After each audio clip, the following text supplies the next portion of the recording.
ইসলাম গণতন্ত্র সাপোর্ট করে কি? গণতন্ত্র সাপোর্ট নয়, ইসলাম যে রাজনৈতিক ব্যবস্থা দিয়েছেন এটা গণতন্ত্রের কাছাকাছি। প্রচলিত গণতন্ত্রের সাথে শতভাগ মিল নেই। আর ইসলাম যে ব্যবস্থা দিয়েছে গণতন্ত্র, তন্ত্র দুটো, গণতন্ত্র স্বৈরতন্ত্র, আর কোনো তন্ত্র আমার জানা নেই। অর্থাৎ জনগণের পরামর্শের মাধ্যমে হবে, অথবা যে রাজা হবে সে একা সব করবে। তে স্বৈরত চেয়ে গণ ভালো। ইসলাম যে নির্দেশগুলো দিয়েছে, আমানাত, ইন্নাল্লাহ আমরুকুম আন তুআদ্দুল আমানাত ইলা আহলিহা ওয়া ইযা হাকামতুম বাইনান নাস আন তাহকুমু বিল আদল, আদালত, ইনসাফ, আমানত, দুর্নীতি মুক্ত হওয়া, এগুলো গণতান্ত্রিক পরিবেশে ভালো হয়। কাজে ইসলাম স্বৈরতন্ত্রের বিরোধী। মূলত গণতান্ত্রিক ব্যবস্থা দিয়েছে, তবে পাশ্চাত্য গণতন্ত্রের সাথে কিছু মিল অমিল আছে। একজন আলেম এবং পীরের মধ্যে পার্থক্য কি? না থাকলে আলেমের কথা মানলেও চলবে। আসলে পীর জিনিসটা কি তাই তো আমি ভালো করে এখন পর্যন্ত বুঝলাম না। আপনারা পীর বলে তো আলাদা কিছু ইসলামে নেই। ইসলামে আলেমই বলা হয়েছে, নেককার বলা হয়েছে, তাকেই বলা হয়েছে। এই জন্য নেককার আলেমদের সোহবতে যাওয়াটা হলো মূল কাজ। তার পীর নাম হইতে হবে এটা তো কথা না। এক সময় ছিল সমাজে আলেম উলামা কম ছিল, পীর নামে অনেক নেককার মানুষ সমাজে আসতেন, মানুষেরা তাদের কাছে দিন শিখত। তারাও কখনোই বলেননি যে পীর নামের কারো কাছে যাইতে হবে। প্রথম কথা হলো পীরের কাছে যাওয়া, পীরের মুরিদ হওয়া, এগুলো কোনোটাই দিন না। দিন হলো নেককার আলেমদের, নেককার মানুষদের সহবতে যাওয়া। 2 নম্বর হলো আলেমদের কথা শুনলে হবে। যদি নেককার আলেম ভালো আলেম হয় তাদের সহবতে যেতে হবে, তবে কোরআন সুন্নাহর মেয়ারে বিচার করে মানতে হবে। লা ইলাহা ইল্লাল্লাহ অর্থ আপনি আলোচনায় বলেছেন কোনো আইনদাতা নেই, বিধানদাতা নেই, এটা নয়। পিস টিভিতে তাহলে সর্বোপরি অর্থ কি? পিটিভি, পিস টিভিতে আমি জানি না এটা বলেছে কিনা, তবে এটা আমি বলি, লা ইলাহা ইল্লাল্লাহ অর্থ যারা আমার বইয়েও লিখেছি বলেন আল্লাহ ছাড়া কোনো আইনদাতা নেই, বিধানদাতা নেই, তারা এই অর্থটা, আবার কেউ বলেন কোনো কিছুই কিছু হয় না আল্লাহ ছাড়া, এ কোনোটাই লা ইলাহার অর্থ না। কোনো কিছুই হয় না আল্লাহ ছাড়া, এটা হলো আল্লাহর রুবুবিয়তের একটা সিফাত। লা কাদিরা ইল্লাল্লাহ, লা কাউইয়া ইল্লাল্লাহ। আর আল্লাহ ছাড়া কোনো আইনদাতা নেই, বিধানদাতা নেই, লা হাকিমা ইল্লাল্লাহ, এটা হলো আল্লাহর রুবুবিয়তের একটা গুণ। আর লা ইলাহা ইল্লাল্লাহ মানে আল্লাহ ছাড়া কোনো মাবুদ নেই। লা হাকিমা ইল্লাল্লাহ এটা পুরোপুরি ইসলামে না, আল্লাহ ছাড়াও হাকিম আছে। মূল হুকুম আল্লাহর, কিন্তু আল্লাহ কোরআনেই বলেছেন যে অমুককে হাকিম বানাও, ইয়াকুম যাওয়া আদলিম মিনকুম হাকামা মিন আহলি হাকামা মিন আহলিহা। হাকেম আল্লাহ ছাড়া অনেকে হতে পারে। আল্লাহর যেখানে আইন আছে, আইনের ভিতরে যেখানে আল্লাহর আইনে নিজের মতো হুকুম দিতে পারে, কিন্তু মাবুদ আল্লাহ ছাড়া কেউ হতে পারে না, পুরোও না, হাফও না, কোয়ার্টারও না। এই জন্য লা ইলাহা ইল্লাল্লাহু অর্থ হলো আল্লাহ ছাড়া এবাদত পাওয়ার যোগ্য কারণেই। আল্লাহ ছাড়া কোনো আইনদাতা নেই, বিধানদাতা নেই, এটা রুবুবিয়াতের একটা সিফাত। রুবুবিয়াতের সিফাতগুলো কখনো কামেল, কখনো ব্যতিক্রম থাকে। যেমন রুবুবিয়তের একটা সিফাত হলো লা রব্বা ইল্লাল্লাহ, আল্লাহ ছাড়া কোনো রব নেই, ঠিক না? আবার আছে, আমাদের একজন মানুষ লালন পালন করে তাকে রব বলা যায়। কাজে আল্লাহ ছাড়া কেউ আংশিক ছোট অর্থে রব হতে পারে, আল্লাহ ছাড়া কেউ আংশিক ছোট অর্থে হাকেম, হুকুমদাতা, আইনদাতা হতে পারে। আল্লাহ ছাড়া কেউ আংশিক অর্থে রাউফ হতে পারে, রাহিম হতে পারে, সামিও হতে পারে, বাসির হতে পারে। কিন্তু আল্লাহ ছাড়া কেউ আংশিক পূর্ণ কোনো অর্থেই মাবুদ হতে পারে না, ইলাহ হতে পারে না। এটা বিস্তারিত জন্য ইসলামী আকীদা পড়েন অথবা আল ফিকহুল আকবর পড়েন। ইসলাম প্রতিষ্ঠায় আমাদের কি করা উচিত? ইসলাম প্রতিষ্ঠায় রাসূলুল্লাহ সাল্লাল্লাহু আলাইহি ওয়াসাল্লাম যা করেছে আমরা তাই করব। প্রশ্ন কি করেছেন বলেন? জিহাদ করেছেন। আচ্ছা, মদিনায় তো ইসলাম প্রতিষ্ঠা হয়েছিল। মদিনায় রাসূলুল্লাহ সাল্লাল্লাহু আলাইহি ওয়াসাল্লাম মক্কা থেকে 5000 সৈন্য নিয়ে যেয়ে সবাইকে মেরে দখল করে ইসলামের রাষ্ট্র করছিলেন, ঠিক না? কি করছিলেন? দায়ী পাঠিয়েছিলেন, দাওয়াত দিয়েছিলেন। সবাই মিলে যখন মুসলমানের রাষ্ট্র প্রতিষ্ঠা হয়েছে তখন তিনি রাষ্ট্রীয় বিধিবিধান আল্লাহর বিধান মতো, আল্লাহর হুকুম মতো পরিচালনা করেছেন। জিহাদ হলো প্রতিষ্ঠিত ইসলামী রাষ্ট্রের সংরক্ষণের জন্য, এটার নিরাপত্তা সার্বভৌমত্ব নিশ্চিত করার জন্য, সারা বিশ্বের মুসলমানদের নিরাপত্তা নিশ্চিত করার জন্য। আর ইসলাম, প্রথমে বলি, আবার ভুল করে ফেলছি, ইসলাম প্রতিষ্ঠিত আছে। কেউ যদি মনে করে ইসলাম প্রতিষ্ঠিত নেই, সে ভুল করছে। আল্লাহ ইসলাম প্রতিষ্ঠা করে দিয়েছেন রসুলের মাধ্যমে, কিয়ামত পর্যন্ত থাকবে। তবে জঞ্জাল আছে, ইসলাম আছে, অনেক ময়লা আবর্জনা ভুল ভ্রান্তি ঢুকেছে, এগুলো সংশোধন করতে হবে। প্রথমত দাওয়াতের মাধ্যমে, বিভিন্নমুখী দাওয়াতের মাধ্যমে ইমানদার তৈরি করতে হবে। আমরা যদি এখন আমাদের একজন আমাকে বলছে আমরা এদেশের 80-90 ভাগ মুসলমান, আর এই সমস্ত শয়তান কাফের নাস্তিক আমাদের উপর ডান্ডা ঘোরাবে, আমরা কিছু করব না। তা আমি বললাম যে দেখেন উল্টো, এদেশের 99% মুসলমান হলো 35-65 মুসলমান, অর্থাৎ সেকুলার মুসলমান। অনেকে নামাজই পড়ে না মুসলমান, যারা নামাজ পড়ে তারা সুদ খায়, ঘুষ খায়, বেপরদা চলে, আসে না নেই।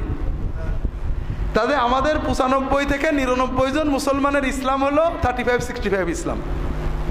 আমরা হুজুররা 100 ভাগ ইসলাম দিতে চাচ্ছি, ওরা মনে করে ওরা ইসলাম নিয়ে বাড়াবাড়ি করছে।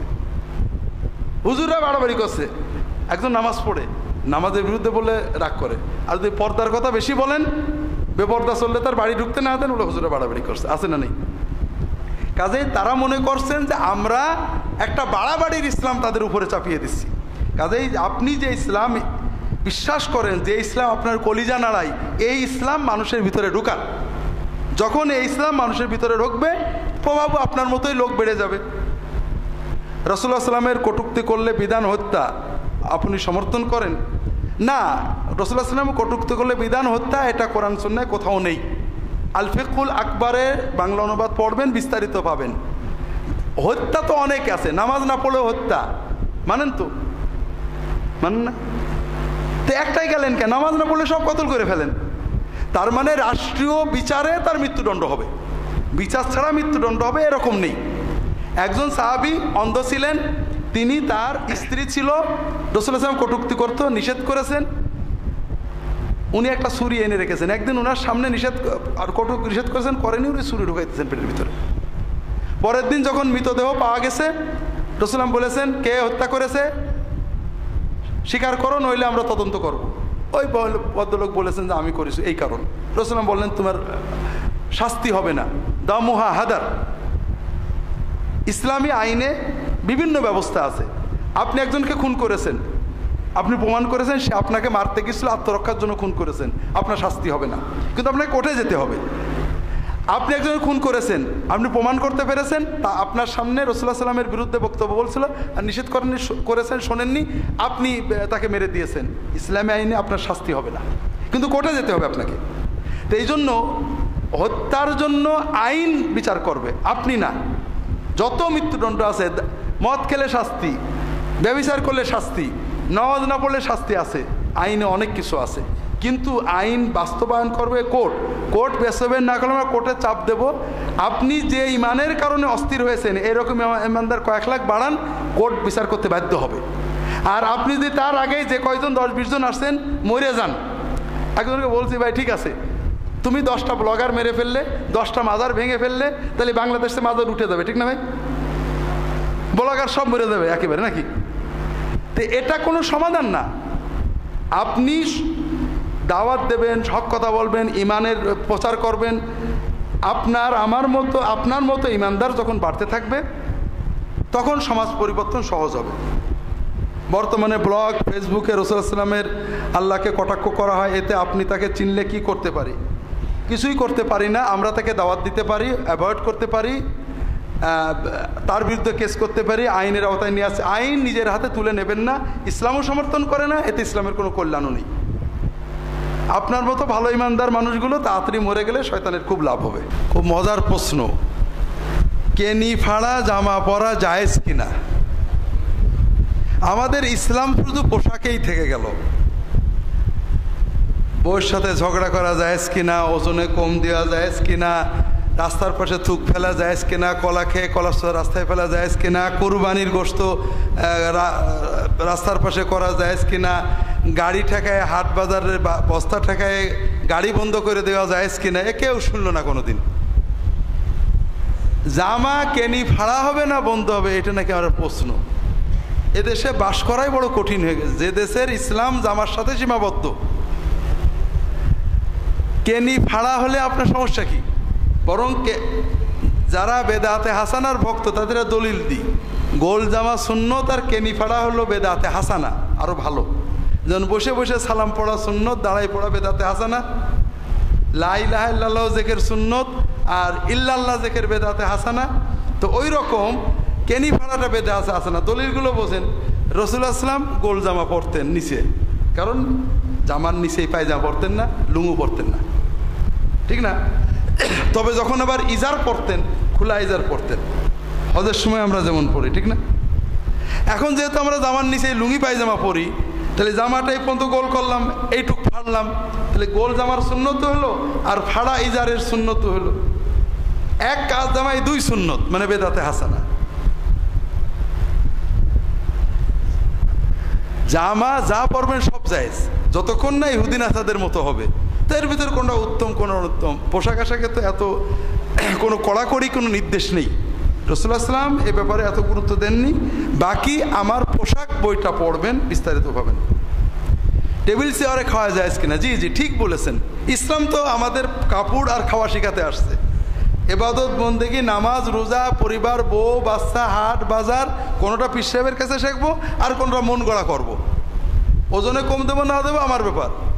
বউর সাথে ঝগড়া করবো, মেয়ের সম্পত্তি বা ছেলের নামে লিখে দেবো, বোনের সম্পত্তি দেবো না, এগুলো তো আমাদের ব্যাপার। জেকের হবে পীর সাহেবের তরিকায়, পাগড়ি হবে পীর সাহেবের তরিকায়, নবীর তরিকায়, খাওয়া দাওয়া নবীর তরিকায়, বিবি বাচ্চা আমাদের নিজের মন গড়া তরিকায়। এর নাম হলো ইসলাম, ঠিক না? রাসূলুল্লাহ সাল্লাল্লাহু আলাইহি ওয়াসাল্লাম পানাহার আর কাপড় চোপড় শেখাতে আসেননি। তিনি মূলত আসছেন ইবাদত, মুআমালাত, মুআশারাত শেখাতে। তবে এটা তার একটা সুন্নত। রাসূলুল্লাহ সাল্লাল্লাহু আলাইহি ওয়াসাল্লাম টেবিল চেয়ারে খাননি, তবে খেতে নিষেধ করেছেন কোথাও নেই। পানাহার হলো জাগতিক ব্যাপার। সোয়াবের জন্য সুন্নত লাগে, জায়েজ হওয়ার জন্য সুন্নত লাগে না। নিষেধ না হলেই জায়েজ, কিন্তু সোয়াব চাইতে গেলে সুন্নত লাগবে। এই জন্য টেবিল চেয়ারে খাওয়া কোনো নাজায়েজ না। হ্যাঁ, মাটিতে বসে বা বিনয়ের সাথে খাওয়া এটা উত্তম। সূরা ফাতিহার পর আমিন বলা কি? আমিন বলা হবে জোরে নাকি আস্তে? আপাতত আমিন বলা বন্ধ করে দেন, নামাজের কোনো ক্ষতি হবে না। সূরা ফাতিহার পরে আমিন বলাটা একটা মুস্তাহাব কাজ, না বললে নামাজের এক পয়সার ক্ষতি হবে না। জোরে আস্তে দুই রকমেরই রেওয়ায়েত আছে। তবে এটা যেহেতু অন্য মানুষের কানে লাগে, এই জন্য যে মসজিদে সবাই আস্তে বলে, এখানে আস্তে বলাটাই উত্তম। এটা আমি বলছি না, ইবনে তাইমিয়া রাহমাতুল্লাহ লিখেছেন। আর যদি কেউ জোরেই বলেন, এমনভাবে বলবেন নিজে কোনো রকম শুনবেন, চিৎকার করে মানুষদের নামাজে ডিস্টার্ব করবেন না। এতে আপনার সওয়াব কতটুকু হবে জানি না, তবে কিছু গুনাহ হবে। আলেমরা কি রাষ্ট্রীয় উন্নয়নে কোনো ভূমিকা পালন করেন? মানুষের হুজুররা উন্নয়নের অন্তরায়। রাষ্ট্রের উন্নয়নে সবচেয়ে বড় ভূমিকা আলেমরাই করে। এ ব্যাপারে আমরা আগে একদিন বলেছি, আপনি হয়তো শোনেননি। একই বিষয়ে বারবার বলতে আর ভালো লাগে না। আলেমরা রাষ্ট্রীয় উন্নয়নে কি ভূমিকা রাখবে? আচ্ছা বলেন তো, কবি, সাহিত্যিক, গায়ক এরা রাষ্ট্রীয় উন্নয়নে কি ভূমিকা রাখে? বলেন না। হ্যাঁ, মনে করেন একজন গায়কের পিছনে কোটি কোটি কোটি টাকা খরচ হয়। সিনেমাগুলো রাষ্ট্রীয় উন্নয়নে কি ভূমিকা রাখে? এই যে স্কুল, কলেজ, বিশ্ববিদ্যালয়ে আর্ট শিক্ষা দেওয়া হচ্ছে, শিল্পকলা একাডেমি খোলা হচ্ছে, রাষ্ট্রীয় উন্নয়নে কি ভূমিকা রাখে? বলেন না।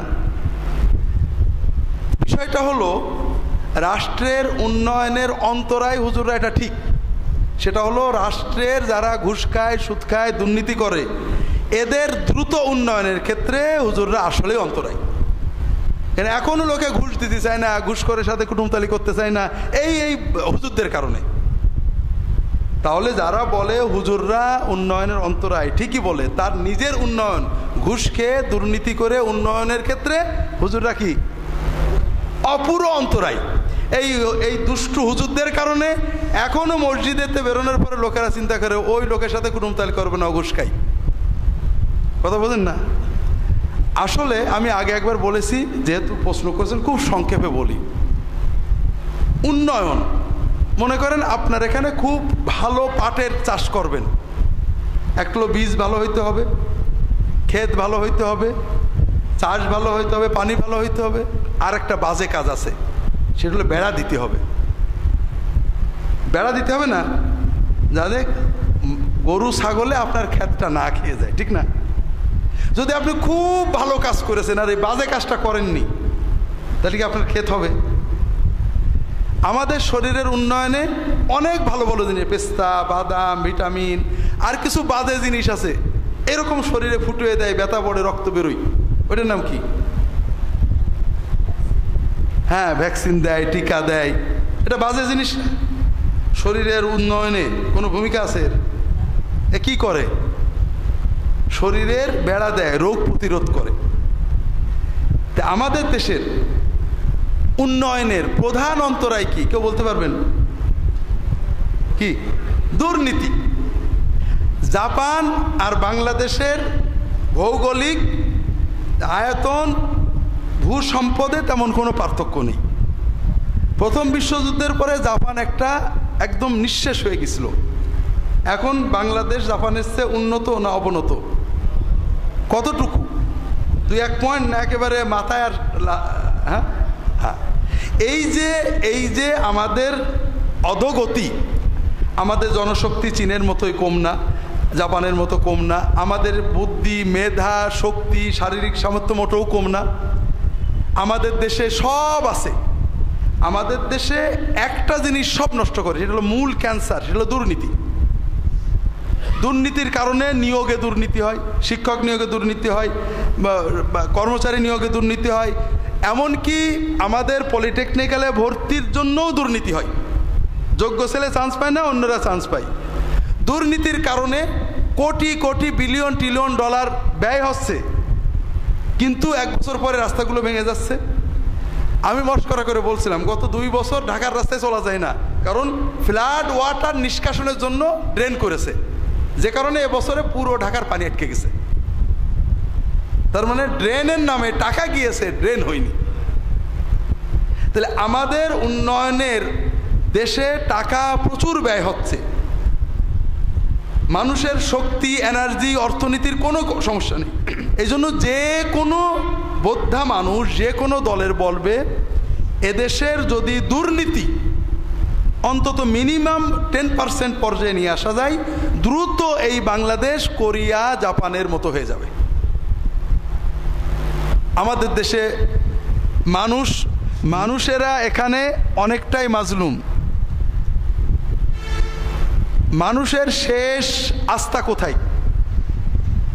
এই দুনিয়াবি জাগতিকে একটা দেশের মানুষ সর্বশেষ সব কোথাও আশ্রয় পানি, শেষ আশ্রয় 2 জায়গা, হাসপাতাল আর বিচারালয়, কোর্ট, ঠিক না? মানুষ সব জায়গা থেকে বিতাড়িত হয়ে হাসপাতালে যে জীবন খোঁজে আর কোর্টে যে মান সম্মান জীবন খোঁজে, সেখানেও এখন দুর্নীতি।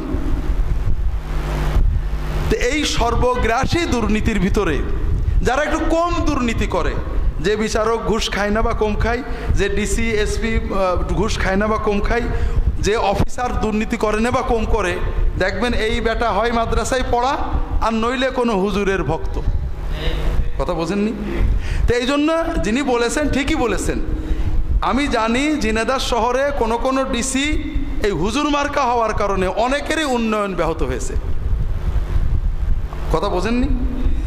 অনেক মানুষের উন্নয়ন ব্যাহত হয়েছে হুজুর মার্কা ডিসির কারণে। হুজুর ভক্ত ডিসি, হুজুর ব্যাকগ্রাউন্ডের এসপি, হুজুর ব্যাকগ্রাউন্ডের জজ, এদের কারণে আমাদের দেশের অনেকেরই উন্নয়ন ব্যাহত হয়েছে, ভেঙে পড়েছে। কাজেই হুজুরেরা নিঃসন্দেহে উন্নয়নের পথে, মানে দেশের উন্নয়নের পথে নয়, ব্যক্তিগত সুদ ঘুষ দুর্নীতি করে রাতারাতি কলা গাছ হওয়ার পথে একটা বড় অন্তরায়। একজন একটা বকরি কোরবানি দেওয়ার জন্য নিজের বাড়িতে বকরি রেখে দিয়েছে, কোরবানির কিছুদিন আগে বাচ্চা হয়েছে। এখন বাচ্চা কি করবে? বাচ্চা লালন পালন করবে, এমনকি যদি ওই বকরি কুরবানি দেয়, অন্য বকরি কুরবানি দেয়, কোনো সমস্যা নেই। শুধু একটা ক্ষেত্রে আলেমরা বলেন, সেটা হলো একজন গরিব মানুষ, কুরবানি ওয়াজিব না, কুরবানির নিয়ত করে যে ওটা তাকে কুরবানি দিতে হয়। এটা আলেমরা রাগ করে বলেছেন আর কি।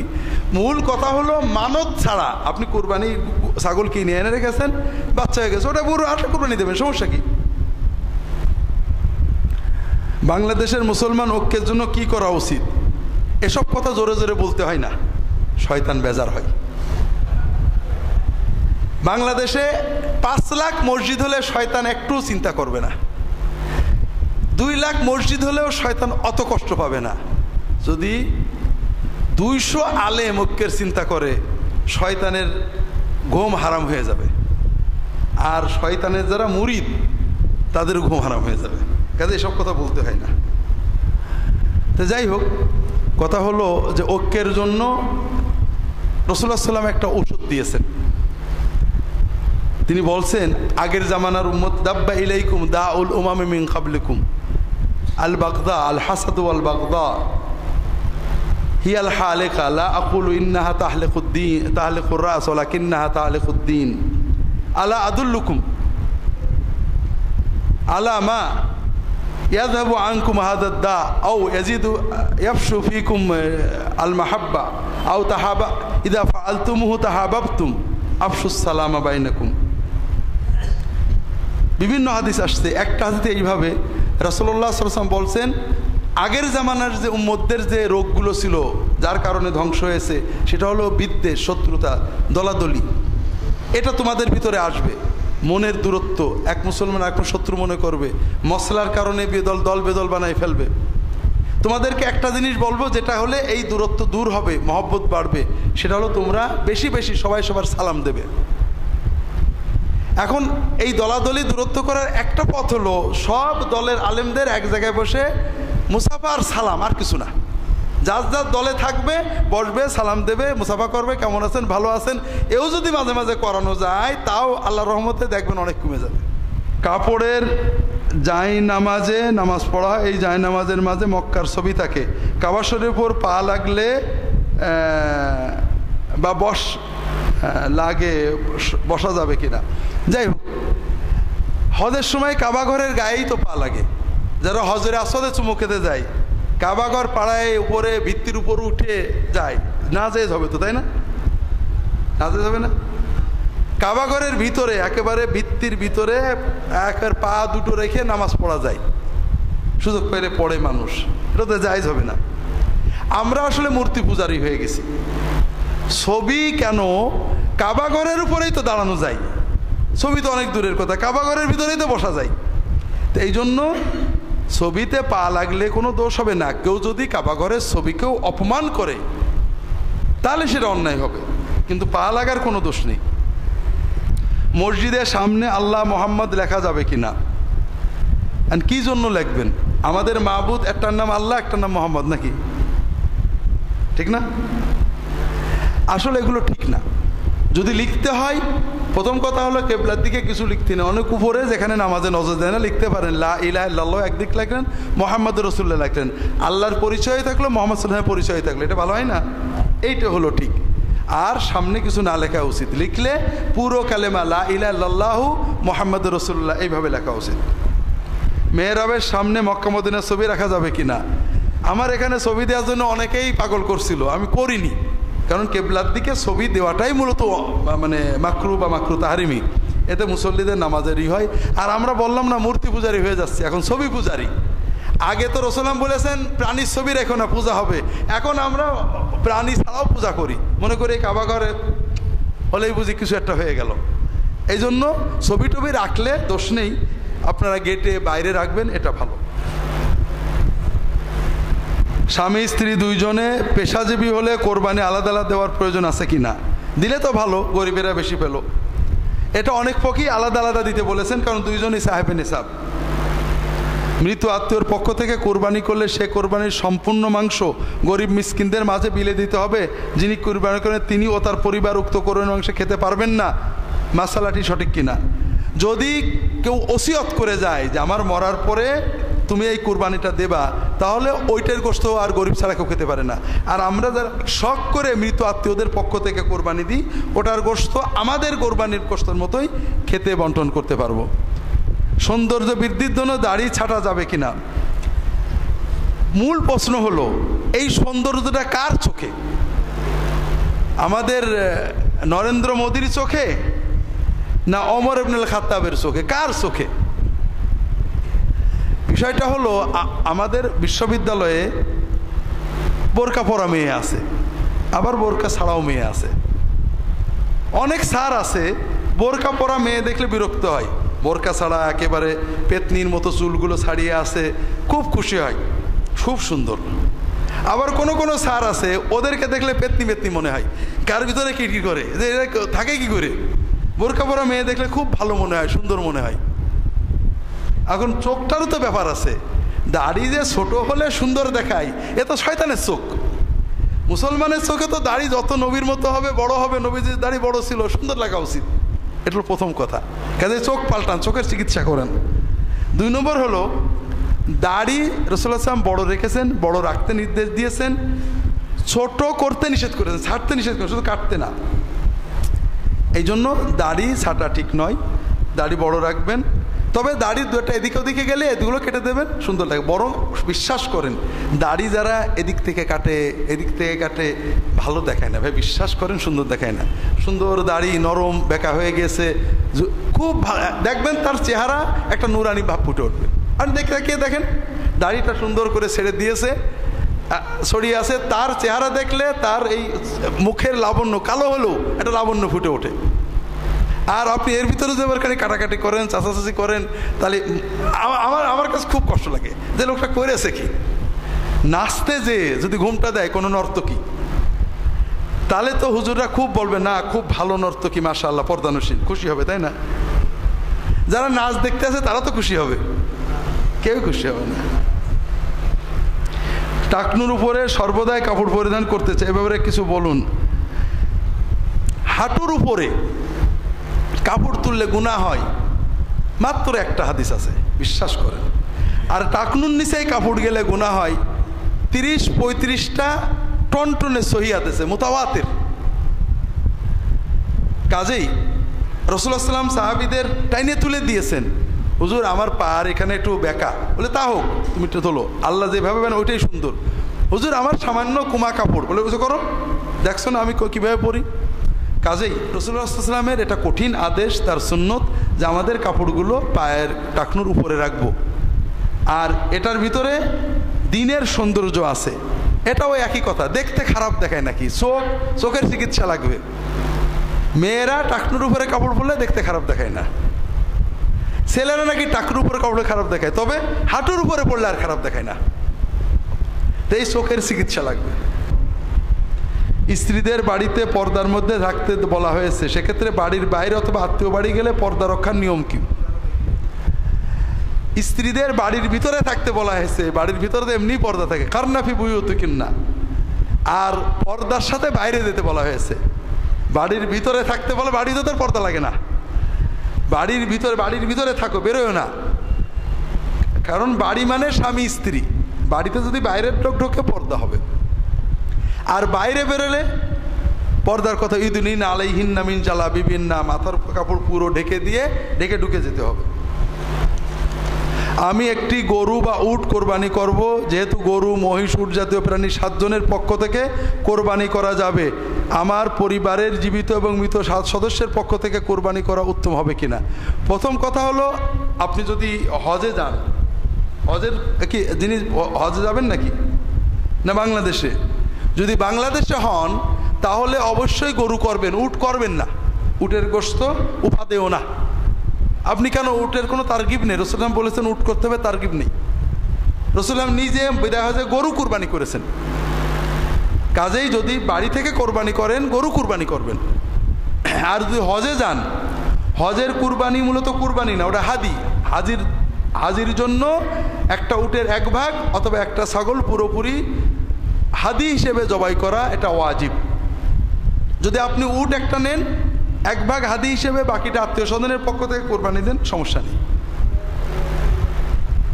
একজনের পক্ষে কোরবানি করা উত্তম হবে, মৃত স্বজনের পক্ষে কোরবানির মাসলা বলবেন। একজনের পক্ষে কোরবানি তো ভালো, উত্তম। মৃত আত্মীয়দের পক্ষ থেকে কোরবানি জায়েজ বলেছেন অধিকাংশ ফকি। এটার 2টো দলিল আছে, একটা দলিল খুব দুর্বল, আলী রাদিয়াল্লাহু তাআলা আনহুকে রাসূলুল্লাহ সাল্লাল্লাহু আলাইহি ওয়াসাল্লাম বলেছিলেন তুমি আমার পক্ষ থেকে একটা কুরবানি দিও। রাসূলুল্লাহ ওফাতের পরেও তিনি এটা করতেন। হাদিসটা খুবই দুর্বল। তবে অন্য সহিহ হাদিসে আসছে রাসূলুল্লাহ সাল্লাল্লাহু আলাইহি ওয়াসাল্লাম মদিনায় প্রতিবার দুটো কুরবানি করতেন। একটা বলতেন মুহাম্মদ ও আলে মুহাম্মদ, মুহাম্মদ এবং মুহাম্মদের পরিবারের পক্ষ থেকে। আর একটা বলতেন মাল্লাম ইউদাহি মিন উম্মতে মুহাম্মদ, উম্মতে মুহাম্মাদের যারা কোরবানি করেননি তাদের পক্ষ থেকে। তাহলে যারা কোরবানি করেননি তাদের ভিতরে মৃত আছেন, জন্মেননি আছেন, তাহলে বোঝা গেল যে ব্যক্তি মারা গেছেন বা জন্ম হয়নি তার পক্ষ থেকে কোরবানি দেওয়া জায়েজ। কি ধরনের পোশাক ইসলামে জায়েজ? আলেমদের জন্য আলেমদের এমন পোশাক পরা উচিত যেটা পরলে প্রথম কথা হলো মুত্তাকি বলে দূর থেকে।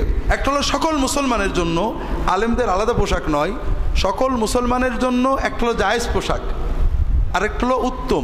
যে পোশাক পরলে এক নজরে মুসলমান বলে মনে হয়, যে পোশাক পরলে এক নজরে মুত্তাকি বলে মনে হয়, দিনদার বলে মনে হয়, এই পোশাক সকলেরই পরা উচিত। আর আলেমদের অবশ্যই এই জাতীয় পোশাক পরা উচিত, কারণ তাহলে আলেমদের হাইবাত, আলেমদের গ্রহণযোগ্যতা বাড়ে। অনেকে মনে করেন প্যান্ট পরা তো জায়েজ আছে, কাজে আমরা আলেমরা পড়লেই দোষ কি? রাগ করেন না, দাঁড়িয়ে পেশাব করাও তো জায়েজ আছে। এই জায়েজ প্রমাণ করার জন্য কি আমরা সব আলেম হুজুরা দাঁড়িয়ে দাঁড়িয়ে পেশাব করা শুরু করবো নাকি? মুখ দিয়ে বললেই তো বা এটা না করা বলো জায়েজ আছে, এটা হতো না। কাজেই আলেমদের অবশ্যই এমন পোশাক পরা উচিত যে পোশাক তার দাওয়াতকে গতিশীল করবে, তার অনুসারীদের ভিতরে তাকওয়ার প্রসারতা আনবে। জায়নামাজে দাঁড়িয়ে আমরা যে ইন্নী অজ্জাত পড়ি তা দলিল সম্মত কিনা? জি না, এটা হাদিসের নামে জালিয়াতি, রাহে বেলায়েত দুটো বই পাবেন বিস্তারিত। মিলাদ করা যাবে কিনা, করলে ও কিয়াম করা কি? মিলাদ অবশ্যই করবেন, তবে সেটা কি নবীজির তরিকায় করতে চান না হুজুরদের তরিকায় সেটা বলেন। হ্যাঁ, নবীর তরিকায় কে কে আর পীর সাহেবের তরিকায় কে কে, ফুরফুরা দাদা হুজুরের তরিকায় কে কে? এই সুন্নাহ টেস্টের সব আদব কায়দা নষ্ট হয়ে গেছে। বিষয় হলো রাসূলুল্লাহ সাল্লাল্লাহু আলাইহি ওয়াসাল্লাম মিলাদ মানে কি? মিলাদ মানে একটা হলো জন্ম, আর একটা হলো জন্মে কোনো কর্ম করা, জন্ম উপলক্ষে। রাসূলুল্লাহ সাল্লাল্লাহু আলাইহি ওয়াসাল্লাম সোমবারে রোজা রাখতেন। সাহাবীরা বললেন ইয়া রাসূলুল্লাহ আপনি সোমবারে রোজা রাখেন কেন? তিনি বললেন এই দিনে আমার জন্ম হয়েছে, এই দিনে আমি নবুয়ত পেয়েছি। তাহলে রাসূলুল্লাহ সাল্লাল্লাহু আলাইহি ওয়াসাল্লামের জন্ম এবং নবুয়তের কৃতজ্ঞতা শুকরিয়ার জন্য মিলাদের সুন্নত পদ্ধতি কি? সোমবারে রোজা রাখবো। যে পারবেন সোমবারে রোজা রাখবেন। এখন যদি মনে করেন না নবীর তরিকায় মিলাদ করে জান্নাতে যাওয়া যাবে না, আরও কোনো তরিকা দরকার আছে, সেটা আপনাদের ব্যাপার। আমার মনে হয় নবীর তরিকায় যথেষ্ট, নাকি বলেন? মিলাদে আরেকটা কাজ আছে আপনারা বলেননি, সেটা হলো ওয়াজ নসিহত, নবীজির দরুদ পড়া, জীবনী আলোচনা করা, এগুলো ভালো কাজ। এগুলো সাহাবায়ে কেরাম মিলাদ নামে করতেন না, জিকির, সিরা, শামায়েল, হাদিস নামে করতেন। সেইভাবে করাই ভালো। আর যদি আমরা এগুলো কিছু করি, সুন্নত পদ্ধতি করবেন। কিয়াম করবেন, কিয়াম কি জন্য করবেন? কোমরে ব্যথা হওয়ার কারণে। যদি কারোর কোমর ব্যথা হয়ে যায়, দরুদ শরীফ পড়তে পড়তে দাঁড়াতে পারে, সমস্যা নেই। কি জন্য করবেন? আপনি হঠাৎ করে কিয়াম মিলাদ পড়তে পড়তে নবীজির মহব্বতে অস্থির হয়ে দাঁড়িয়ে পড়েছেন, তাও তো না। আপনি অভিনয় করছেন, আমি দাঁড়াই পড়েছি নবীজির সম্মানে, এটা অভিনয়, এটা বানোয়াট, এটা ঠিক না। কেউ কেউ করেছেন, আলহামদুলিল্লাহ। এটার মাধ্যমে অনেক সুন্নতের বাইরে যাই করবেন। সাহাবীরা জীবনভর দরুদ সালাম পড়েছেন, কেউ দাঁড়াননি। তাবেঈনরা করেছেন, আমাদের চার ইমাম করেছেন, চার পিরানি পীর, কেউ কিয়াম করেনি কোনোদিন।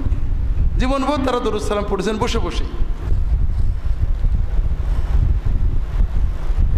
চারজন মিলে এক গরু কোরবানি করা, এটা সহি কিনা? জি, চলবে। জুমার দিনে পাশের মসজিদে রেখে সওয়াবের আশায় মাজার মসজিদে জুমার নামাজ পড়া কি? মাজার মসজিদে যাওয়াই তো শিরক। যে মসজিদের সাথে মাজার আছে ওই মসজিদে নামাজ পড়াই তো শিরক, নাজেজ। মসজিদের কেবলায়, মসজিদের দেওয়ালে, মসজিদের ভিতরে মাজার আছে, অথবা মাজার উপলক্ষে মসজিদ হয়েছে, এই মসজিদে নামাজ পড়াই তো নাজেজ। রাসূলুল্লাহ সাল্লাল্লাহু আলাইহি ওয়াসাল্লাম বারবার নিষেধ করেছেন মাজারকে ঘিরে মসজিদ বানাতে, মাজারের উপরে, মাজার কেন্দ্র করে মাজারের সম্মানার্থে মসজিদ করা লানত।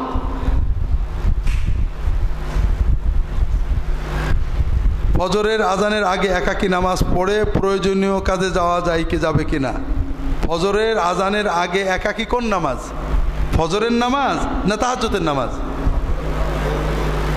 একাকী তাহাজ্জুদের নামাজ পড়া এটা একটা কবিরা গুনাহ। পুরুষ মানুষের জন্য জামাত ছাড়া একাকী ফজরের নামাজ পড়া, ভুল বলেছি, একাকী ফজরের নামাজ পড়া পুরুষের জন্য একটা কবিরা গুনাহ। জামাত ফরজ বা ওয়াজিব, অন্তত জামাত ওজর ছাড়া তরক করা কবিরা গুনাহ। বেতেরের নামাজ না পড়া যেমন একটা কবিরা গুনাহ, ওই রকম বা তার চেয়েও বেশি কবিরা গুনাহ হলো ফরজ নামাজ একা পড়া, জামাতে না পড়া। আরও মজা আছে, ফরজ নামাজ ফজর বিশেষ করে জামাতে পড়লে কি হবে? রাসূলুল্লাহ সাল্লাল্লাহু আলাইহি ওয়াসাল্লাম বলছেন, কেউ যদি ফজরের নামাজ জামাতে পড়ে সারাদিন সে আল্লাহর হেফাজতে থাকবে, আল্লাহর জিম্মায় থাকবে। ফরজ নামাজের পর মোনাজাত করা যাবে কিনা, অর্থাৎ হাত তুলে? আমি অনেকবার আপনাদের বুঝাইছি, মসলাটা আপনারা প্রশ্ন করেন অন্যভাবে। একটা মসজিদে আপনি যেয়ে দেখলেন, সেখানে প্রত্যেক রাত্রে মসজিদে জামাতের সাথে নিয়মিত তাহাজ্জুদের নামাজ পড়া হয়। আপনি বললেন এটা ঠিক না। তারা প্রশ্ন করল, কেন মসজিদে তাহাজ্জুদ পড়া যাবে না? ভাগটা বুঝতে পেরেছেন? মসজিদে তাহাজ্জুদ পড়া নাজায়েজ নাকি? আপনি কি মসজিদে তাহাজ্জুদ পড়তে নিষেধ করেছেন? না, জামাতে তাহাজ্জুদ পড়তে নিয়মিত নিষেধ করেছেন, ঠিক না? তা আপনি যা প্রশ্ন করেছেন কোনোটাই নাজায়েজ না। নামাজের পর অবশ্যই মোনাজাত করবেন, সুন্নত মোনাজাত। আর যদি একাকী আপনার আবেগ আসে হাত তোলেন, এটাও সুন্নতের বাইরে না। রাসূলুল্লাহ সাল্লাল্লাহু আলাইহি ওয়াসাল্লাম নামাজের পরে হাত তুলতেন না, ফরজ নামাজের পরে হাত না তুলেই দোয়াগুলো পড়তেন। তারপরেও হাত তোলা দোয়ার আদবের অংশ। কেউ যদি বিশেষ হালতে নিজে ব্যক্তিগতভাবে হাত তোলে কোনো সমস্যা নেই, কিন্তু ইজতেমাইভাবে সবাই একত্রে নিয়মিত, এটা নিঃসন্দেহে সুন্নতকে ছোট করা হয়। রাসূলুল্লাহ আজীবন একা করেছেন, ডজন ডজন হাদিস আছে। আপনি সারা জীবন জমাতবদ্ধভাবে করছেন, আবার সুন্নতের মহব্বত দাবি করছেন, এটা ঠিক হলো না। ইয়া কেন ব্যবহার করবেন? ইয়া যদি তাকে ডাকার জন্য, ইয়া আল্লাহ, আল্লাহ আমার বাঁচাও, এটা শিরিক। এই ইয়া শুধু আল্লাহর জন্য। যদি ইয়া দরুদ সালামের জন্য ব্যবহার করেন, তাহলে এটা মূলত দোষ নেই। তবে রাসূলুল্লাহ সাল্লাল্লাহু আলাইহি ওয়াসাল্লামের সাহাবায়ে কেরাম তার ওফাতের পরে কবরের পাশে সালাম দেওয়ার প্রয়োজন ছাড়া দূর থেকে সালাম দিয়েছেন ইয়া বলে আমি যথেষ্ট খুঁজে পাইনি, প্রচুর খুঁজছি, আমি পাইনি। তারা রাসূলুল্লাহ সাল্লামের উপর যখন দরুদ সালাম পড়তেন, সালাত সালাম আল্লাহুম্মা সাল্লি আলা মুহাম্মাদ ওয়া সাল্লাম সাল্লাল্লাহু আলা মুহাম্মাদিন ওয়া সাল্লাম, কিন্তু যখন কবরের পাশে সালাম দিতেন আসসালামু আলাইকা ইয়া রাসূলুল্লাহ বলতেন। এই জন্য সালামের ক্ষেত্রে সুন্নত হলো আপনারা সালাত এবং সালাম একত্রে আল্লাহর কাছ দিয়ে পাঠাবেন। আহলে হাদিস ও আহলে সুন্নাতের মধ্যে পার্থক্য কি? আহলে সুন্নাত এটা কি হাদিস সম্মত নাম? জানতে চাই। হ্যাঁ, আহলুস সুন্নাত হাদিস সম্মত নাম। প্রথম কথা হলো রাসূলুল্লাহ সাল্লাম সুন্নতের কথাই বলেছেন, যে তোমাদের জন্য সুন্নত রেখে গেল, আলাইকুম বিসুন্নতি ওয়া সুন্নাতুল খুলাফায়ে রাশিদিন। সাহাবায়ে কেরাম আহলুস সুন্নাত নামটা শুরু করেন, মুসলিম শরীফের মুকদ্দিমায় পাবেন। যখন মানুষের ভিতর বেদাত দেখা গেল, তখন বললেন আহলুস সুন্নাত আহলুল বেদাত। কিন্তু আহলুস সুন্নাত সুন্নাহ সম্মত সহিহ হাদিস সম্মত নাম। আহলুল হাদিস মানে হাদিস, যারা হাদিসের চর্চা করেন। অতীত যুগে আহলে হাদিস বলা হয়তো মুহাদ্দিসিনদের, যারা হাদিস চর্চা করেন, হাদিসের আলেম, হাদিসের পণ্ডিত।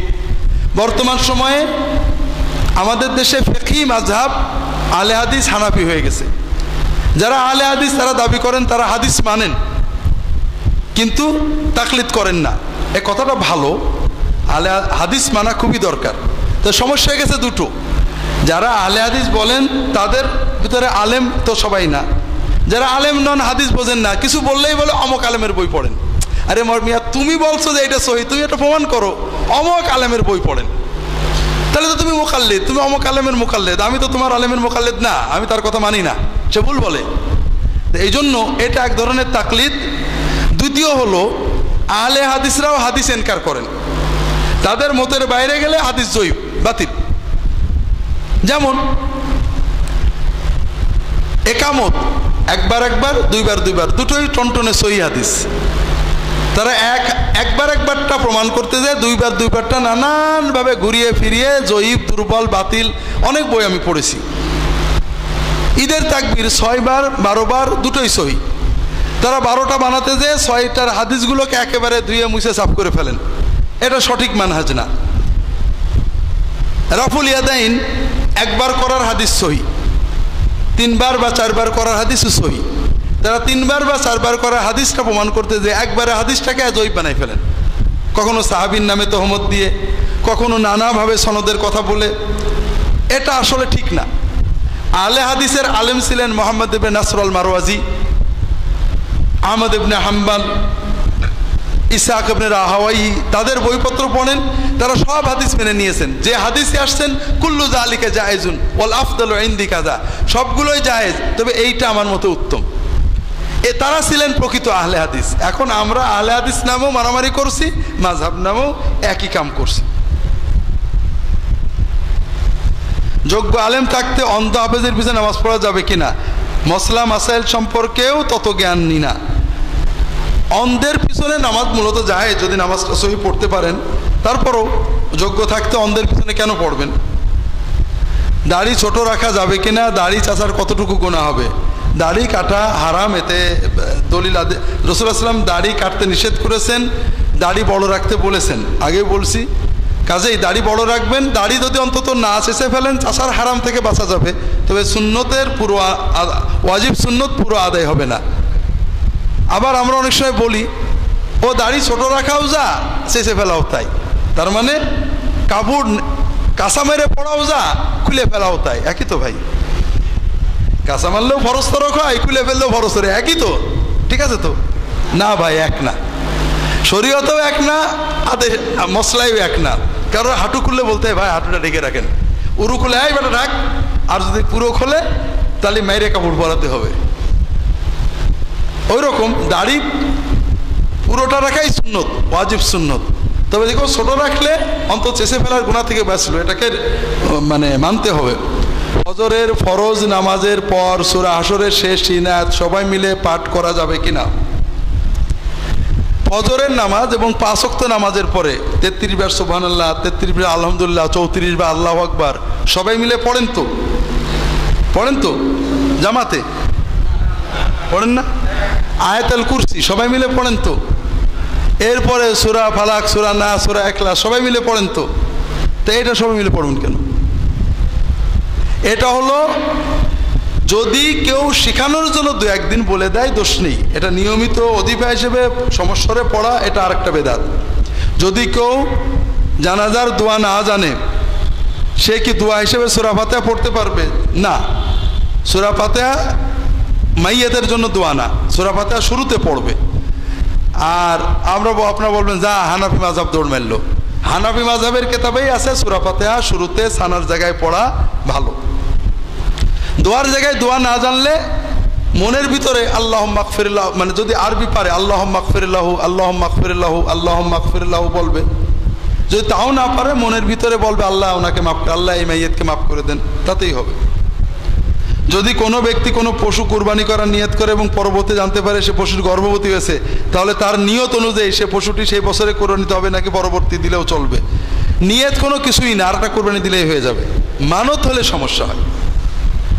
খাওয়ার সময় টুপি পরিধান করা কি সুন্নত? তো বড় বিপদে ফেললেন। আমাদের দেশে এর এক প্রচলিত আছে, খাওয়ার সময় মাথা ঢাকা রাখা সুন্নত, টুপি পরা সুন্নত। আমি তো মিসকিন একটু খুঁজি, বাথরুমে যাওয়ার সময় মাথায় আবরণ দেওয়া, টুপি বা কিছু রাখা, এটা আমি সহি পেয়েছি। কিন্তু খাওয়ার সময় রাসূলুল্লাহ সাল্লাল্লাহু আলাইহি ওয়াসাল্লাম মাথা ঢাকার কোনো চেষ্টা করেছেন, ইলতিজাম করেছেন, এটা আমি পাইনি। এই জন্য খাওয়ার সময় মাথায় টুপি থাকলেও ভালো, না থাকলেও কোনো দোষ নেই, এটাই আমি জানি। মহিলাদের জন্য কি মাঝে মাঝে গোরস্থানে গিয়ে কবর জিয়ারত করা না যায়? যদি না যায় তো দলিল কি? সর্বনাশ। আল্লাহ রাসূল সাল্লাল্লাহু আলাইহি ওয়াসাল্লাম বলছেন লাআনাল্লাহু যাওয়ারাতিল কুবুর ওয়াল মুত্তাখিযিনা আলাইহা মাসাজিদ ওয়া সুরুজা।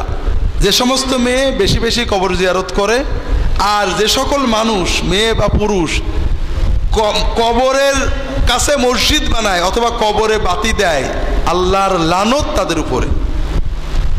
এজন্য মেয়েদের কবর জিয়ারত না করা উচিত, করলেও আপন আত্মীয় স্বজন একবার করতে পারেন, এইরকম। এজন্য অন্য একটা আয়েশার হাদিস আছে, আহলে হাদিসের ভাইরা বলছে সর্ব অবস্থায় সালাম দেওয়া যায়। আমার প্রশ্ন হলো কোন সালাম বিনিময় করা যায় না, যেমন আজান, দিনী আলোচনা, বাথরুম, খুতবা চলাকালীন। আহলে হাদিসের ভাইদের একটু এই আছে, বাথরুম চলাকালীন সালাম দেওয়া এবং নামাজে দাঁড়ানো অবস্থা ব্যক্তিকে সালাম দেওয়া, এ দুটো না দেওয়া উচিত। আর দিলে সে উত্তর দেবে না। বাকি আমরাও কিছু বাড়াইছি, খাওয়ার সময়, আজানের সময়, ওযু করার সময় সালাম দেওয়া যাবে না, কথা বলা যাবে না, কথাটা ঠিক না। সব সময় সালাম দেওয়া যাবে। আপনি যদি উত্তর দিতে বাধা থাকে, যেমন গলায় খাবার আছে, গিলে নিয়ে দেবেন। ফজরের ফরজ নামাজের জামাত চলাকালীন অনেকে সুন্নত নামাজের নিয়ত করে, কিন্তু তার সুন্নত নামাজ পড়তে পড়তে জামাত শেষ হয়ে যায়। এতে কি তারা জামাত ত্যাগ করার জন্য কবিরা গুনাহ হবে? জি হবে, শতভাগ কবিরা গুনাহ হবে। এই জন্য প্রথম কথা হলো, মসজিদের ভিতরেই ফরজ জামাত দাঁড়িয়ে গেলে সুন্নতের নিয়ত করা মোটেও ঠিক না। রাসূলুল্লাহ বারবার নিষেধ করেছেন। সাহাবী তাবেঈদের যে আমল আছে মসজিদের বাইরে, বাসায়, রাস্তায় একামত শুনে তাড়াতাড়ি দাঁড়িয়ে গেছেন। রাসূলুল্লাহ সাল্লাল্লাহু আলাইহি ওয়াসাল্লাম মসজিদের ভিতরে জামাত শুরু হওয়ার পরে সুন্নতে দাঁড়াতে নিজে কয়েকজনকে বাধা দিয়েছেন। উলামারা জায়েজ বলেছেন, রাস্তায়, মসজিদের বাইরে, বারান্দায় জায়েজ, তাও উত্তম বলেননি। এই জন্য মসজিদে ঢোকার পরে, বিশেষ করে এই ধরনের ছোটোখাটো বিশাল মসজিদে ওই পিছনে এক জায়গায় দাঁড়াইছেন, তাও একটা কথা হতো। সুন্নত পরে পড়বেন, সমস্যা নেই। কুয়েতে থাকি, অনেক সময় খুব বৃষ্টি বা বালুঝড় হলে এক আজানে দুই একামতে দুই ওয়াক্তের নামাজ একসাথে পড়া হয়, যেমন মাগরিবের সাথে এশা।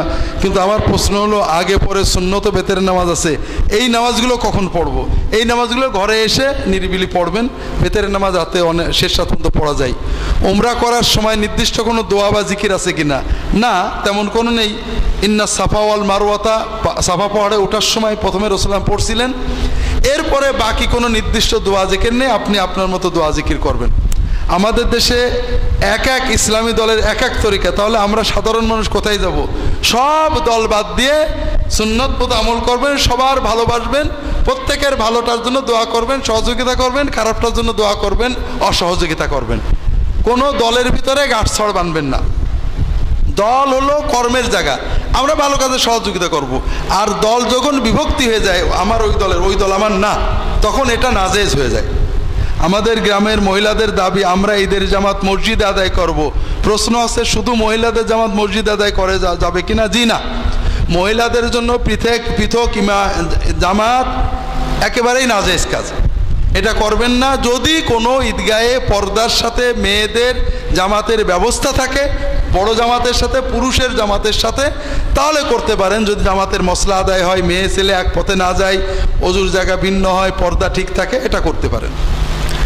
আমি ব্যবসা করতে গিয়ে প্রচুর সুদের টাকা ঋণ হয়ে গেছি, আর সুদের টাকা নিতে হচ্ছে মাঝে মধ্যে, না নিলে ঋণ গোছলে ঠেকাতে পারছি না। আমি নামাজ পড়ে মস্তে কি করতে পারি? ব্যবসা করে এই ঋণ পরিশোধ সম্ভব না, অন্য কোনো ব্যবস্থাও নাই। আপনি প্রথম করবেন, সুদ নেওয়া এবং দেওয়া বন্ধ করে দেবেন। আপনি মনে করবেন আমার পাওনাদাররা মেরে ফেলবে, বিশ্বাস করেন আপনার পাওনাদারেরা তাদের টাকার স্বার্থে আপনাকে বাঁচিয়ে রাখার জন্য পাগল হয়ে যাবে।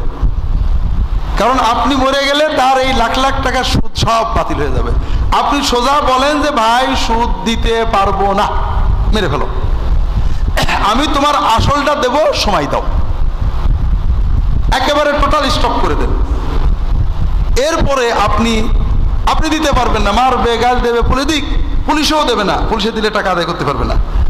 তারা তাদের স্বার্থেই গাল দেবে, রাগ করবে, চড়কিল দেবে, কিন্তু আপনার কোনো ক্ষতি হইতে দেবে না, কারণ আপনি মরে গেলে তার সব টাকা শেষ। এই জন্য আপনি সুদ স্টপ করেন, বলেন অবস্থা যে আমরা ঋণগ্রস্ত হয়ে গেছি, দিতে পারছি না, আসল টাকা কিস্তি করে দাও, শোধ করে দেবো।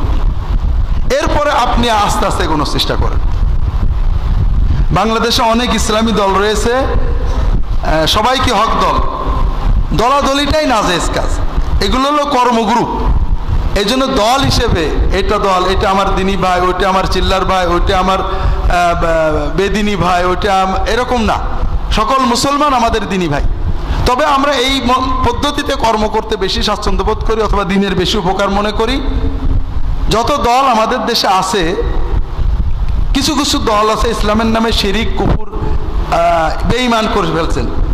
বাকিরা যারা আছেন, আপনি যাদের নাম লিখেছেন, এরা অধিকাংশই ভালো কাজ করেন, প্রত্যেকেরই কিছু ভুলভ্রান্তি আছেন। কাজে আপনি যে কোনো দলে কাজ করতে পারেন, কোরআন সুন্নাহর আলোকে যাচাই বাছাই করে। দলে গেলেন মানে একেবারে যা বললো তাই, এই ধরনের দলাদলি, এই ধরনের আনুগত্য ইসলাম জায়েজ করে না। আমাদের সমাজে মিলাদ মাহফিলের প্রচলন আছে, ইয়া নবী সালাম আলাইকা পড়া জায়েজ না না জায়েজ? প্রথম কথা মিলাদের কথা বলেছি। মিলাদ মাহফিল এক সময় আমাদের দেশে ভালো আলেমরাও করেছেন, এটা ছিল দ্বীনি দাওয়াতের ওয়াজের একটা বড় পথ। আমাদের দেশে 50-60 বছর আগেও পত্রিকা ছিল না, রেডিও ছিল না, টেলিভিশন ছিল না। বাড়িতে বাড়িতে হুজুররা যে মিলাদ পড়তেন, সবাই জমা হতো, বাড়ির বেটিরা ভিতরে বসে শুনতো, হুজুর আধা ঘন্টা 1 ঘন্টা ওয়াজ করতেন। এই একবার দুইবার সালাম দরুদ পড়ে খালি ওয়াজ ওয়াজ, এরপরে একবার ইয়া নবী সালাম আলাইকা বলে শেষ। এটাকে তারা ওয়াজের একটা পদ্ধতি বলে মনে করতেন। তবে মিলাদ নাম, মিলাদ নামে অনুষ্ঠান, মিলাদের পদ্ধতি, এগুলো পদ্ধতিগত সুন্নতের খেলাফ। অনেক রকমের বেদাত ঢুকেছে, ইহয়া ও সুনানে বিস্তারিত পাবেন। কিয়াম কথা বলেছি, মিলাদ শুরু হয়েছে রাসূলুল্লাহ সাল্লামের ওফাতের 600 বছর পরে, আর কিয়াম শুরু হয়েছে আরো 300 বছর পরে। এটা আরো বেশি আপত্তিকর বিষয়। আর ইয়া নবী সালামু আলাইকা এটা সবচেয়ে বেশি আপত্তিকর বিষয়, কারণ রাসূলুল্লাহ সাল্লাল্লাহু আলাইহি ওয়াসাল্লামকে আল্লাহ ডেকেছেন। আল্লাহ রাসূল সাল্লাল্লাহু আলাইহি ওয়াসাল্লাম নিজেই আমাদেরকে সালাম শিখিয়েছেন। আমরা নবীর উপর সালাম পড়ি, তার তাহিয়াতের ভিতরে কি বলি? আসসালামু আলাইকা আইয়ুহান নবিয়্যু ওয়া রাহমাতুল্লাহি ওয়া বারাকাতুহু। আচ্ছা, এই সালামটা আপনাদের পছন্দ হয় না কেন? নবীর শেখানো জিনিস খারাপ আর আমাদেরটা ভালো, ঠিক না? এই তো, নবীরটা যদি বলি তাহলে সওয়াব কম হবে, আমাদেরটা বললে সওয়াব বেশি হবে। এই তো, সাহাবায়ে কেরাম যখন রাসূলুল্লাহ সাল্লামকে সালাম দিয়েছেন, আসসালামু আলাইকা ইয়া রাসূলুল্লাহ, এখানে কয়েকটা সমস্যা আছে। সালামের সুন্নত নিয়ম হলো আগে সালাম বলে এরপরে সম্বোধন বলতে হয়। দ্বিতীয় হলো আমরা যে ডাকি, না চিনা লোকে, এই লোক, এই ভাই ডাকি না, এটা হলো নাকেরা বলা হয়, নাকেরা মাকসুদা। লোকটা চিনি না, তবে একটা মানুষ। ইয়া নবী মানে এই নবী, একটা লোক বুঝতে পারছে তুমি নবী, কিন্তু কোন নবী চিনি নে। এটা কি আদব হলো না বেয়াদবি হলো? আল্লাহ তার নবীকে কখনো এইরকম করে ডাকেননি, সাহাবীরা কখনো নবীকে এইভাবে ডাকেননি। তারা বলেছেন ইয়া নবী আল্লাহ, ইয়া রাসূল আল্লাহ, ইয়া আইয়ুহান নবী। এই জন্য এটা দেশে প্রচলন হয়ে গেছে। তবে সালামের জন্য প্রথম সুন্নত হলো আলাদা সম্বোধন করে নয়, আসসালাতু ওয়াসসালামু আলা রাসূলিল্লাহ আল্লাহুম্মা সাল্লি আলা মুহাম্মাদ ওয়া আলিহি ওয়াসাল্লাম। কেউ যদি ইয়া দিয়ে করেন আসসালাতু ওয়াসসালামু আলাইকা ইয়া রাসূলুল্লাহ, তাও আহওয়ান। একজন নিয়ত করেছে আমার ছেলে যদি ভালো হয়ে যায় তাহলে শাহী মসজিদে একটা মরগ ও 3 কেজি চাউল দিবে, এখন কি অন্য মসজিদে দেওয়া যাবে কিনা? আপনি যে কোনো মসজিদে না, এটা আসলে গরিবদের খাইয়ে দেবেন। মসজিদে দিলেও যে কোনো মসজিদে গরিব একেবারে মানত হিসেবে গরিবদের খাইয়ে দেবেন। পিতা মাতা কেউ মারা গেলে তার ছেলে সন্তানেরা নির্ধারিত দিন ছাড়া মানুষদের দাওয়াত দিয়ে খাওয়াতে পারবে কিনা? নির্ধারিত দিনটা আবার কি? হ্যাঁ, আমি মশলাটা বলি, পিতা মাতা মারা গেলে তার সন্তান আওলাদেরা নির্ধারিত দিনে মানুষদের দাওয়াত দিয়ে খাওয়া না যায়। নির্ধারিত দিন ছাড়াও মরা উপলক্ষে দাওয়াত দিয়ে খাওয়া না যায়। হ্যাঁ, যদি কেউ বাপের মরাতে খুশি হয় তাহলে খাওয়াতে পারবো, কারণ আমরা জানি মানুষ খাওয়াই কখন? খুশি হলে না। ছেলে চাকরি পেয়েছে, মেয়ের বিয়ে হয়েছে, আপনি মনে করেন বাপ্পা মরাতে খুশি হয়েছেন, খাওয়াবেন, আমার আপত্তি নেই। বাবা মা মারা গেলে তাদের জন্য দোয়া করবেন নিজে, আর সাদাকা দান করবেন। মসজিদ, মাদ্রাসা, এতিমখানা একটা স্থায়ী কাজ করে দেবেন, অথবা অস্থায়ী দান করবেন। দান, সাদাকা এবং দোয়া, এটা হলো সুন্নত। খাওয়ানোটা খুবই বাজে রেওয়াজ। নির্ধারিত দিনে তো করবেনই না, অনির্ধারিত করবেন না। যদি খাওয়ানোর শখ হয়, এতিমখানায়, মাদ্রাসায় একটা ছাগল গরু পাঠিয়ে দেবেন, তালবেলামা খাবে, মনে মনে নিয়ত করবেন আল্লাহ এই দানের সবটা আব্বা আম্মাকে দিও। কথা বুঝেছেন? কিন্তু এই যে মানুষ ডেকে দাওয়াত করা, মেজবানি করা, এগুলো করবেন যদি কারোর ভোটের ইচ্ছা থাকে, কারণ সওয়াব হবে না, তো নবীর সুন্নতের খেলাফ সওয়াব হবে না। তবে আগামীতে ভোটে দাঁড়াবো, বাপ মরে গেছে, একটা ঠাইসে মেজবানি করে দিলাম, এটা করতে পারে। কোরবানির গোশত সমাজের ভাগ দেওয়ার পরে কোরবানি দাতা সামাজিক ভাগটা নিতে পারবে কিনা? সামাজিক ভাগ এখন আমাদের দেশে আছে। আসলে সমাজের সামাজিক ভাগটা দিতে হয় যারা কুরবানি দেয়নি তাদের, যারা কুরবানি দিয়েছে তাদের আবার সামাজিক ভাগ দেবেন কেন? তবে যদি এভাবে কিছু চলে যায় কুরবানি নাজায়েজ হবে না। যদি কেউ দল ঠেকানো অথবা গোশত খাওয়ার নিয়তে কুরবানি না দিলে কেমন হয়, তাই কুরবানি দেদের কুরবানি হবে কিনা? না, হবে না। তবে কার মনে কি আছে আমি জানি না, আমি ব্যক্তিকে এরকম চিন্তা করব না। তবে আমি যদি এই রকম কারোর সাথে ভাগে দিই তা আমার কুরবানিটা হবে না। যদি কেউ শরিক থাকে তাহলে তাদের কুরবানি হবে কিনা? 5-7 শরিকের যদি কেউ মনে করে দল ঠেকানোর জন্য অথবা কিছু গোশত কিনতেই হবে, ভাগ নিলে সস্তা পড়বে, তাহলে কারোরই কুরবানি হবে না। ঘরের মধ্যে উলঙ্গ অবস্থায় একসাথে গোসল করা স্বামী স্ত্রী বা থাকা যাবে কিনা? ঘরের মধ্যে উলঙ্গ থাকা হারাম না, তবে একা থাকলেও অন্তত সতরটা ঢেকে রাখা আদব। স্বামী স্ত্রী একসাথে গোসল রাসূলুল্লাহ সাল্লাল্লাহু আলাইহি ওয়াসাল্লাম করেছেন, তারা একসাথেই গোসল করতেন, এক পাত্রে দুইজনে গোসল করতেন। এবং অনেক সময় বোঝা যায় তারা তেমন কাপড় গায়ে, মানে অল্প পানিতে, মনে করেন 3 লিটার পানিতে গোসল হয়ে যেত। এটা কাপড় সহ গোসল, এটা অসম্ভব ব্যাপার। গোসলের সময় কাপড় খুলে রাখাতে, যদি কাপড় খোলা হারাম যদি অন্য কেউ দেখে, আর আদব যদি কেউ না দেখে তাহলেও। কাজেই গোসলের সময় বাথরুমের ভিতরে কাপড় খুলে গোসল করা এটা নাজায়েজ নয়। এটা যদি ওই বাথরুম কেউ না দেখে, সতর নিশ্চয়তা থাকে। আল্লাহু তাআলা আলাম।